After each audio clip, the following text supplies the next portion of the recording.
우리 옆에 계신 분들하고 한번 이렇게 인사했으면 좋겠습니다. 당신이 있어 은혜가 됩니다 라고 한번 인사해 볼까요? 당신이 있어 은혜가 됩니다. 네, 우리 앞뒤에 계신 분들하고도 한번 인사해 볼까요? 당신이 있어 은혜가 됩니다. 네, 이 시간 하나님의 은혜와 또 위로하심이 여러분 가운데 함께하기를 간절히 소망합니다. 요 며칠 기록적인 폭우가 쏟아져서 무고하게 다치거나 또 생명을 안타깝게 잃으신 분들이 있다는 소식을 접했습니다. 사고를 당한 모든 분들을 부디 하나님께서 품에 안아주시기를 기도합니다. 그리고 우리 성도님들 가운데에도 폭우로 피해를 입으신 분들이 있으신데 하루빨리 복구되고 또 평안하시기를 기도드립니다. 제가 우리 불꽃교회에 부목사로 부임한 지 2주가 되었습니다. 네, 얼마 지나지 않았죠? 네, 제가 생각해도 얼마 지나지 않았는데 제 느낌은 굉장히 제가 오랫동안 불꽃교회에서 사역한 느낌을 받고 있습니다. 아무래도 우리 담임 목사님과 사모님 그리고 우리 성도님들이 저를 따뜻하게 맞아주시고 이렇게 반겨주셔서 제가 그런 느낌을 갖게 되는 것 같습니다. 덕분에 제가 잘 적응하고 있습니다. 감사합니다. 교회에 온 지 2주가 지났으니까 교회의 느낌을 이야기해야 하잖아요. 네, 우리 성도님들은 뭐 별 생각이 없으시겠지만 저는 느낌을 이야기해야겠습니다. 일단 제가 느낀 점은 교회 밥이 맛있습니다. 네, 그래서 제가 요즘에 점심을 너무 많이 먹어서 조금씩 살이 찌는 소리가 들려오고 있습니다. 또 한 가지 느낀 점은 우리 성도님들이 참 따뜻하고 사랑이 많으신 분들이시다는 것입니다. 여러분 동의하시나요? 네. 성도님들이 이렇게 참 좋으신 분들이라는 것은 아마도 담임 목사님께서 참 좋으신 분이기 때문인 줄 믿습니다. 네. 사실 제가 이제 교회에 부임하기 전에 불꽃교회를 놓고 기도도 많이 했지만 이 불꽃교회에서 사역했으면 좋겠다 이런 마음이 든 몇 가지 이유가 있습니다. 첫 번째는 담임 목사님께서 정말 좋으신 분이라는 것을 제가 많이 느꼈기 때문입니다. 사실 제가 한참 어린 후배 목사인데도 불구하고 목사님께 연락을 드리면 늘 이렇게 잘 대해주시고 또 제 이야기를 하면 잘 들어주시고 또 기도도 꼭 마지막에 이렇게 해주셔서 제가 감동을 많이 받았습니다. 그래서 이런 담임 목사님이시라면 옆에서 배우고 싶다 이런 마음을 갖고 제가 기도했습니다. 여러분들은 담임 목사님을 매주 보시니까 잘 이렇게 와닿지가 않으시잖아요, 그죠? 근데 담임 목사님 정말 좋은 분이십니다. 제가 이거 뭐 따로 이야기 듣고 말씀드리는 게 아니라 제가 정말 느낀 것을 그대로 이야기하는 겁니다. 원래 고백은 공개적으로 해야 하기 때문에 제가 이 자리를 빌어서 고백을 했습니다. 두 번째 이유는 담임 목사님 사모님이 왠지 저를 마음에 들어 하시는 것 같았습니다. 물론 지극히 개인적인 제 생각입니다. 제가 이제 소속 목사로 있을 때도 교회에 오면 이렇게 담임 목사님 사모님이 저를 이렇게 잘 대해 주시는 것을 보고 제가 감동을 받았습니다. 저희 장모님도 사모님이신데 일단 사모님 마음에 들면 잘 된 겁니다. 제가 그것을 알고 있기 때문에 확신이 왔습니다.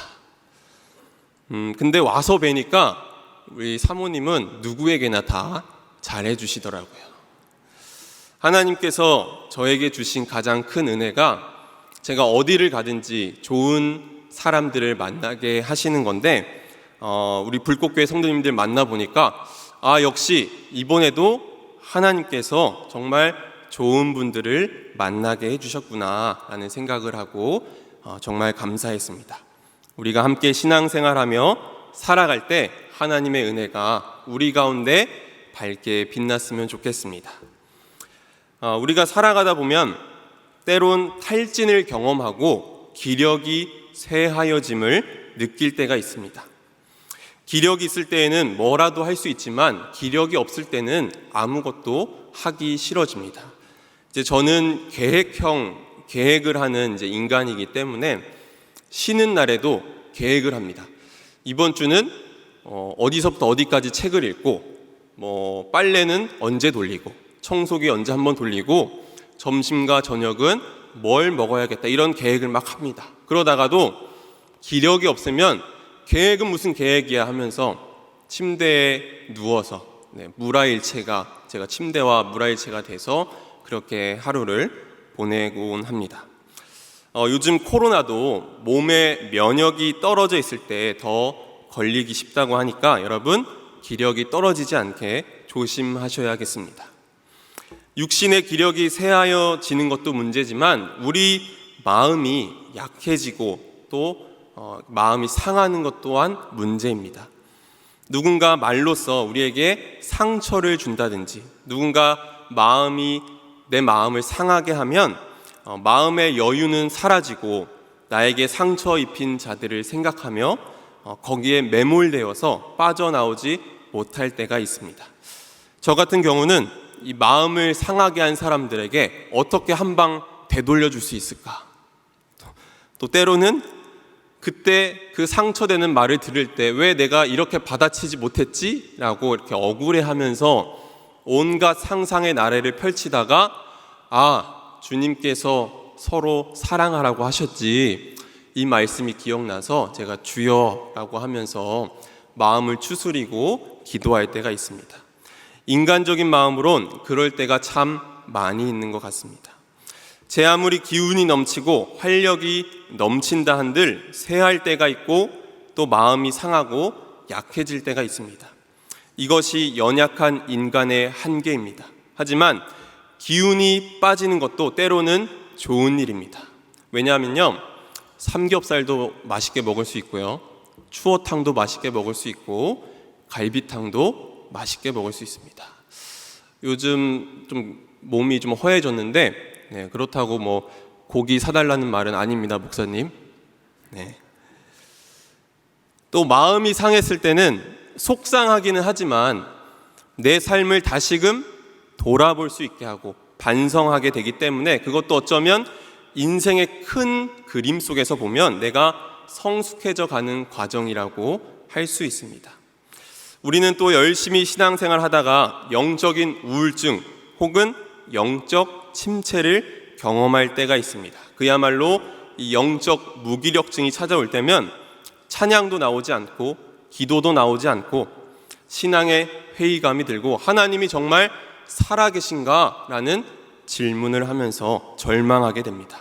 그런데 이런 모습은 깊은 신앙의 경지에 이르렀던 믿음의 선진들에게서도 볼 수 있습니다. 시편 기자도 내 영혼아 내가 어찌하여 낭망하며 어찌하여 내 속에서 불안해하는가 라고 하였고, 또 사도 바울도 살 소망이 끊어지고 자기 마음에 사형 선고를 받았다라고 할 정도로 영적 침체를 경험하였습니다. 오늘 본문의 엘리야도 그가 바알과 아세라 선지자를 상대로 850대 1로 싸워서 이겼던 사람임에도 불구하고 그 기색과 기력을 찾아볼 수 없습니다. 이런 영적 침체를 경험하고 있는 사람들을 일러서 혹자는 엘리야 신드롬, 엘리야 증후군이라고 말합니다. 사람들이 말을 참 잘 만들죠. 사실 저는 이 믿음의 선진들 또한 영적 침체를 경험하고 그야말로 영혼의 어두운 밤을 지냈다는 이야기를 통해서 나름대로의 이 위로의 안도감을 내십니다. 나만 그런 게 아니구나, 그들도 한없이 연약한 인간이었구나 라는 것을 생각하면서 동질감을 느낄 때가 있습니다. 영혼의 어두운 밤이라는 이 표현은 16세기 중세 수도사인 십자가의 성 요한이 사용했던 용어입니다. 그는 이 영혼의 어두운 밤은 한 영혼이 하나님과 친밀함 속으로 들어가기 위해서 반드시 통과해야 하는 좁은 길이라고 설명했습니다. 영혼의 어두운 밤이 우리를 무너뜨리는 일이 아니라 깊은 믿음으로 나아가게 하는 때라는 것입니다. 그러므로 오늘 여러분 가운데 영혼의 어두운 밤을 깊이 체험하고 있는 분들이 계신다면 깊은 신앙의 성숙으로 나아가는 일임을 기억하시기 바랍니다. 영혼의 어두운 밤도 우리에게 은총의 시간임을 깨닫기를 바랍니다. 구약 성경에는 많은 예언자가 나옵니다. 그 중에서 하나님의 뜻을 가장 활기차고 패기 있게 대변하는 예언자는 엘리야일 것입니다.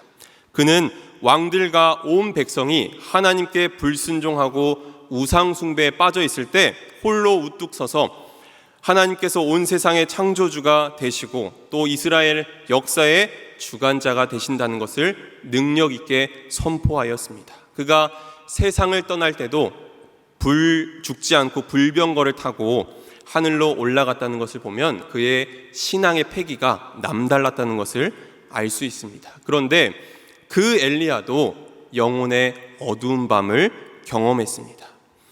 엘리야가 활동하던 시기는 아합 왕 때입니다. 이 이스라엘 왕 아합은 페니키아의 공주 이세벨과 정략 결혼을 하게 됩니다. 근데 이때 이방 종교들이 이스라엘로 함께 유입이 되는데 이세벨은 바알 신앙을 가지고 들어옵니다. 이스라엘 백성들은 다른 신들에게 뭔가 매력적인 게 많아 보이니까 하나님을 저버리고 다른 신들을 찾기 시작합니다. 그 매력적인 것은 바로 풍요로움이었습니다. 그들은 바알이 하늘의 신이고 아세라는 땅의 신이라고 믿었습니다. 그래서 바알을 섬기고 아세라를 섬기면 풍요로워질 것이라고, 부자가 될 것이라고 착각했습니다. 사람들은 풍요의 신 바알과 다산의 신 아사라에게 마음을 빼앗기면서 출애굽 공동체의 가치를 잊어버리게 됩니다. 여러분, 출애굽 공동체가 어떤 공동체입니까?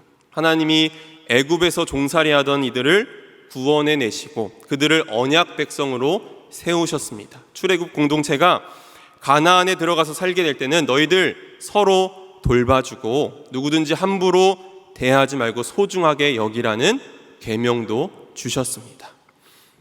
그런데 이 이스라엘 백성들이 이제 좀 살만하니까 풍요로움에 눈이 멀어서 야훼 하나님을 저버리고 힘을 가진 이들이, 약한 이들의 것을 착취하고 자기들의 이익을 챙기기 위해서 수단 방법을 가리지 않게 되었던 것입니다. 그러던 중 아합 왕과 이세벨이 다스리던 때에 하나님은 그 땅에 가뭄을 내리셨습니다. 그리고 그때 엘리야를 세워 사용하십니다. 엘리야는 그의 이름 뜻에서부터 매우 상징적입니다. 그 이름은 나의 하나님은 야훼이시다 라는 뜻을 가지고 있었습니다. 그러니까 하나님을 거역하고 바알과 아세라를 추종하던 그 시대에 하나님은 엘리야를 통해서 왕들이 망쳐버린 그 역사를 다시금 새롭게 하시려고 했던 것입니다. 엘리야는 아합에게 여러 해 동안 비도 이슬도 내리지 않을 것이라고 말했습니다. 사람들은 하늘의 신 바알이 비를 내려준다고 믿었지만 3년 동안이나 이 가뭄이 계속되면서 하나님은 이 자신들의 가뭄이 계속되면서 그들의 믿음이 얼마나 헛되고 허무한 것인지를 직접 체험했을 것입니다. 이 3년 가뭄이 지난 후에 하나님이 엘리야를 다시 부르십니다. 엘리야는 아합과 만나서 바알과 아세라를 섬기는 예언자 850명을 갈멜산으로 모아달라고 요청합니다. 과연 누가 진짜 하나님인지 참 하나님인지를 알아보자는 것입니다. 엘리야는 그곳에 모인 백성들을 엄중하게 꾸짖으며 결단을 촉구합니다. 열왕기상 18장 21절 말씀을 보면 엘리야가 모든 백성에게 가까이 나아가 이르되 너희가 어느 때까지 둘 사이에서 머뭇하려느냐. 여호와가 만일 하나님이면 그를 따르고 바알이 만일 하나님이면 그를 따를지니라 하니 백성이 말 한마디도 대답하지 아니하는지라. 이 백성들이 엘리야의 시선을 회피하고 침묵을 지킵니다. 여전히 그들은 하나님과 바알 사이에서 머뭇거리고 있는 거죠. 엘리야와 바알의 예언자들은 어느 분이 진짜 하나님인지를 한번 따져보자고 합니다. 송아지에 각을 떠서 제단 위에 올려놓고 각자 신의 이름을 부를 때 불을 내리는 신이 참 하나님이라고 인정하자는 것입니다. 이것이 그 유명한 엘리야가 바알 아세라 선지자와 850대 1로 싸운 사건이죠. 이 먼저 바알의 예언자들이 최선을 다해서 바알이여 우리에게 응답하소서라고 하면서 부르짖었습니다. 응답이 없자 그들은 제단 주위를 이렇게 춤을 추면서 부릅니다. 그래도 응답이 없자 칼과 창으로 자신의 몸을 찌르며 광적인 상태에 들어갔지만 그래도 아무런 변화가 일어나지 않았습니다. 이제 엘리야가 나섭니다. 그는 백성들을 제단 가까이 불러 모으고 이스라엘 지파 수대로 돌 12개를 모아오게 해서 무너졌던 하나님의 제단을 다시 쌓았습니다. 각을 뜬 송아지를 나무 위에 올려놓고 제단 둘레에 도랑을 파고는 물통 4개에 물을 가득 채워서 제단 위에 쏟으라고 했습니다. 이 일을 3번 반복했습니다. 그러자 물이 제단 위에 흐르고 도랑에도 넘치게 되었습니다. 지금 제단에 불을 내려야 하는데 엘리야는 도리어 물을 퍼부어서 불이 내릴 수 없게 하고 있습니다. 엘리야가 이렇게 자신만만했던 이유는 무엇이었을까요? 그것은 그가 탁월해서가 아니라 하나님을 온전히 신뢰했기 때문입니다. 엘리야는 하나님께 기도하면서 자기가 지금 하고 있는 일은 주님의 말씀을 따라 한 일임을 사람들이 깨닫게 해달라고 기도하고 또 주님만이 주 하나님이시고 백성들의 마음을 돌이키시게 하는 분임을 알게 해달라고 간구합니다. 그러자 여호와의 불이 떨어져 재물과 나무와 돌들과 흙을 다 태웠고 도랑 안에 있던 물도 다 말려버렸습니다. 백성들은 경외감에 사로잡혀서 여호와 그는 하나님이시로다 라고 외쳤습니다. 그런 다음 엘리야는 사람들에게 바알과 아세라의 예언자들을 붙잡게 하고 기손 강가로 데려가서 모두 죽였습니다. 그런 후에 엘리야가 엎드려 비를 내려달라고 7번 기도하자 바다에서 구름과 바람이 몰려와서 큰 비가 내리기 시작했습니다. 이 이야기는 바람과 구름과 비를 다스리시는 것은 오직 여호와 하나님이시라는 것을 보여주고 있는 것입니다. 이 바알과 아세라의 선지자 850명과 홀로 싸우던 엘리야가 영적인 영웅이었고 아무도 감당할 수 없었던 사람입니다. 그러나 오늘 우리가 읽은 본문에서 소개되는 엘리야는 너무나 다른 모습을 보여줍니다. 갈멜산에서 있었던 일을 전해 들은 이 왕비 이세벨이 엘리야를 죽이겠다고 위협했습니다. 심지어 만일 내일 이맘때까지 엘리야를 죽이지 못한다면 자신이 신들에게서 천벌이라도 받겠다고 맹세까지 합니다.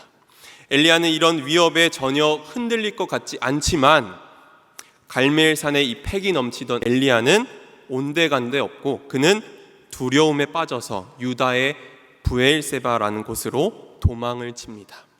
북쪽 이스라엘에서 최남단 이 브엘세바까지 거의 150km가 된다고 하는데 이 거리를 뒤도 돌아보지 않고 황급히 도망을 쳤습니다. 엘리야는 영적인 영웅에서 졸지의 도망자로 전락하게 됩니다. 어제의 영적인 영웅이 하루아침에 도망자로 전락했다는 게 어이없게 생각되지만 이게 바로 연약한 인간입니다. 이것이 바로 우리의 모습입니다. 이세벨을 피해 홀로 광야 하룻길을 걷다가 지친 엘리야가 로뎀나무 그늘을 의지해서 앉았습니다. 그런데 이 광야에서 볼 수 있는 로뎀나무는 키가 커야 150cm 정도 되고 나뭇잎도 이 무성한 나무가 아니어서 이 아래에 앉아 있어도 많은 그늘을 얻을 수가 없다고 합니다. 로뎀나무 그늘 아래에서 가까스로 햇빛을 피하던 엘리야는 스스로 굉장히 처량하고 무력하다고 느꼈을 것입니다. 우리는 신앙생활을 열심히 하다가도 때로는 어떤 일로 인해서 심히 낭망하고 우울감에 빠질 때가 있습니다.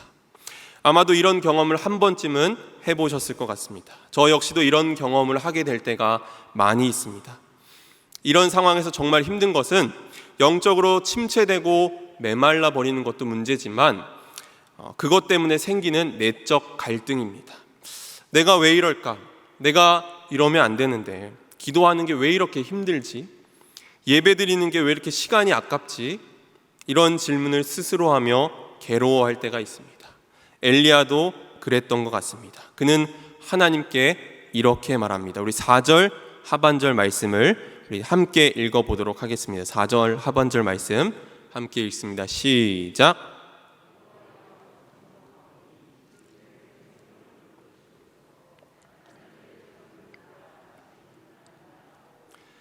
영적인 영웅이었던 그가 무기력해져서 지금 생명을 거두어 달라고 하나님께 간청하고 있습니다.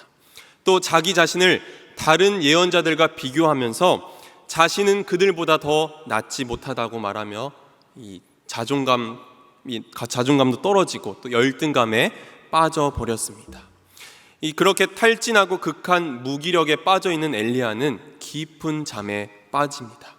하나님께서 육체적으로 극한 피로를 느끼고 정신적으로 쇠약해진 엘리야에게 잠을 주시며 회복할 수 있는 시간을 주신 것입니다. 한참을 잠에 빠져 있는데 그때 하나님께서는 천사를 보내서 그를 어루만지시고 숯불에 구운 떡과 물 한 병을 먹이십니다. 엘리야는 그 음식을 맛있게 먹고는 또다시 잠이 들었습니다. 여호와의 천사가 다시 그를 어루만지며 깨우면서 일어나 먹으라, 네가 갈 길을 다 가지 못할까 하노라 라고 말합니다. 엘리야는 다시 일어나서 먹고 마셨습니다. 그리고 힘을 얻어서 밤낮 40일 동안을 걸어서 하나님의 산 호렙에 이르게 되었습니다.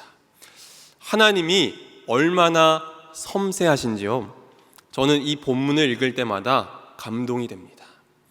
하나님께서는 먼저 잠과 먹을 것으로 엘리야 육체를 회복시키시고 그 다음에 호렙산에서 하나님과의 만남을 통해 이 엘리야를 영적으로 회복시키신 것을 볼 수 있습니다. 아마도 엘리야는 이 경험을 통해서 그의 삶을 이끄시는 분은 오직 여호와 하나님, 야훼 하나님이심을 경험했을 것입니다.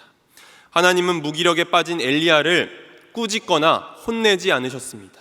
그의 연약한 모습 그대로를 품어 안으시고 그에게 기력을 회복할 수 있는 잠을 주셨습니다. 그리고 그를 위해 먹을 것을 준비해 주셨습니다.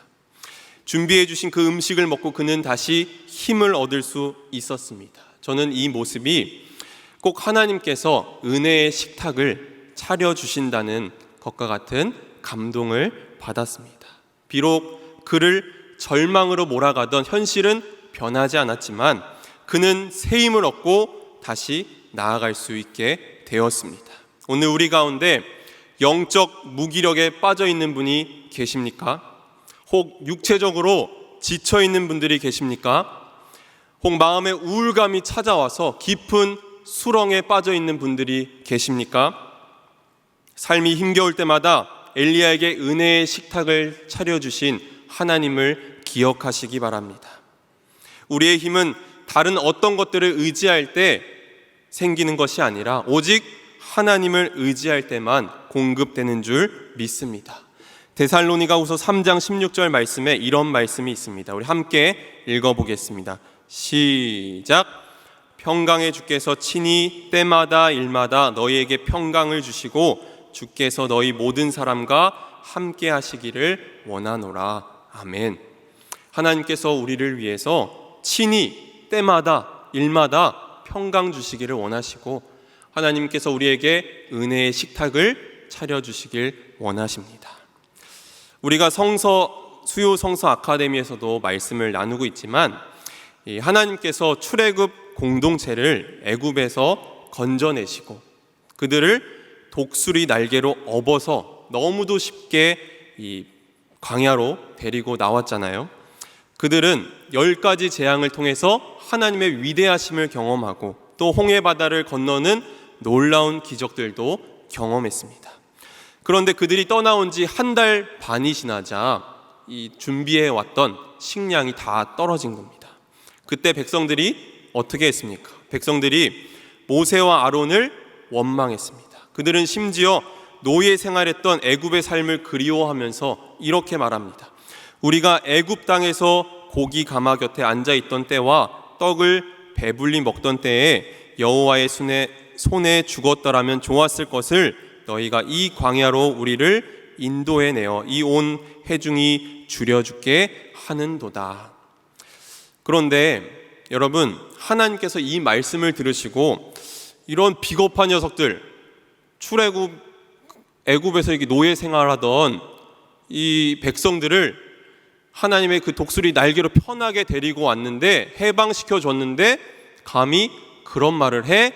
라고 하지 않으시고 그들을 위해서 만나와 메추라기를 내려주셨습니다.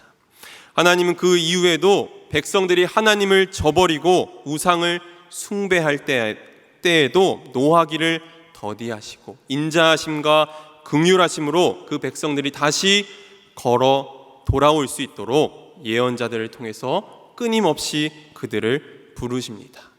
또 예수님이 십자가에서 죽으신 후에 제자들이 낙심해서 자기들의 옛 삶으로 돌아갔습니다. 예수님의 수제자였던 베드로가 자신이 그토록 따르던 예수님을 3번 부인했다는 그 사실에 자괴감에 빠져서, 절망감에 빠져서 잡히지도 않는 고기를 잡으려고 애쓰고 있는데, 예수님이 이 베드로를 찾아오셔서 다른 어떤 말도 하지 않으시고 와서 조반을 먹으라 라고 하셨습니다.